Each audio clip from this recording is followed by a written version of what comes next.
Heartbroken to witness the impact that family violence can have on them. So they've taken a novel approach to trying to help, as Natalie Whiting reports.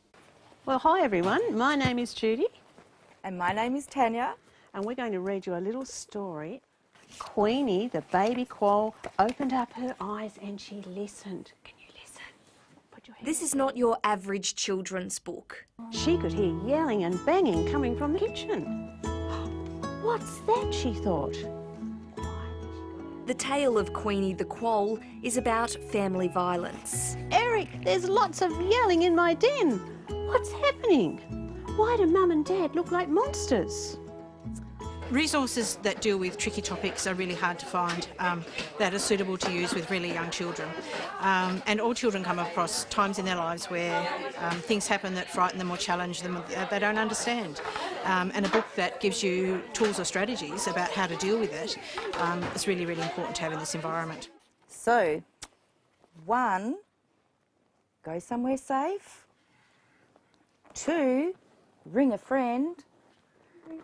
3, find a friend. Well, we decided to create this little book about Queenie because we were so heartbroken about the amount of children that come to school or in communities that we see, playgroup, etc., that are still living at home trying to survive in family violence. And these little children have no skills or tools to help them survive. There's some glue. Would you like one too? Judith Rhodes and Tanya McQueen have a combined 30 years' experience working with young children. They wanted to create a book to help start difficult conversations. We've already trialled reading this story to different varying age groups of young children, and instantly you'll hear comments like, oh, my mummy and daddy never argue, which is lovely, or oh, daddy makes mummy cry all the time. They can have the conversation.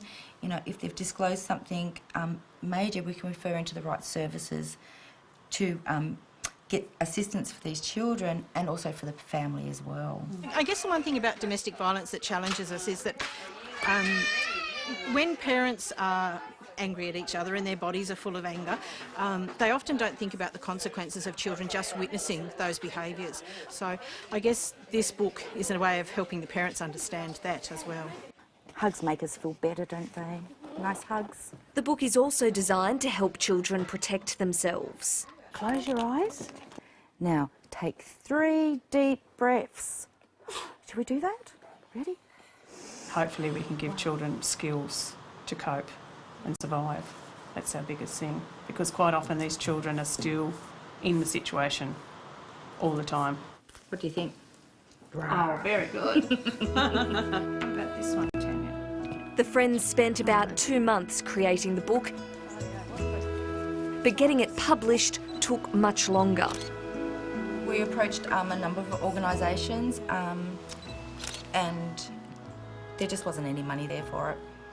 They loved the idea and the concept of it, but there was just no money. We approached politicians, same story, loved it, but no money there. Well, Judy and Tanya came to see me, and they were so enthusiastic I really couldn't say no to them, and I really liked the idea of the book.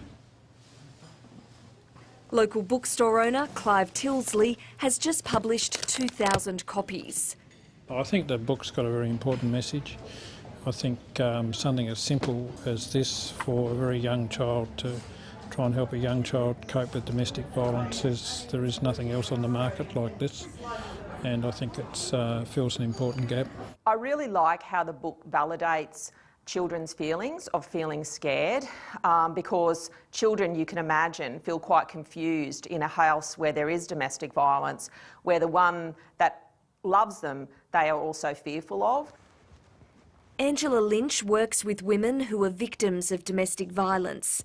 She says speaking up can be dangerous for children, and it's important teachers and carers receive proper training.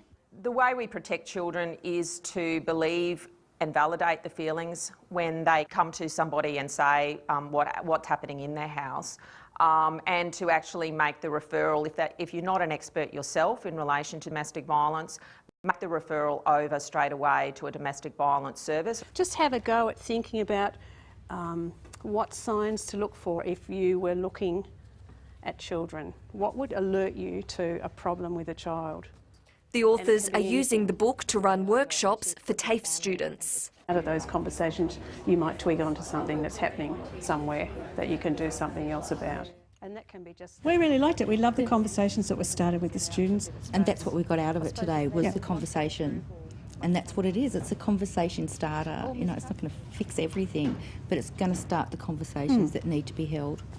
And so then they'll carry that into their work when they go out, and they'll have a tool that they can use in a non-confronting way. You know, not all disclosures happens instantly. You just have to be there, which, what would you say, we have to be present and we have to listen. And say those key words, especially to big kids, that I believe you. Then they reached over and scooped Queenie up and gave her a big hug. For Queenie, it's a happy ending. Mum and Dad looked at Queenie. We're really sorry we frightened you with our big, mean voices and our bodies. We'll try not to turn them on if our hearts get hangry again. We want to give them hope. Hope that we can help build better families, give them skills to protect themselves so that they can survive. Because everyone needs a bit of hope. Oh, I love being your friend. Come in here. Oh, lovely. It's lovely and warm, like summer sun. And that is the program for tonight. Thanks again for your company. I'll see you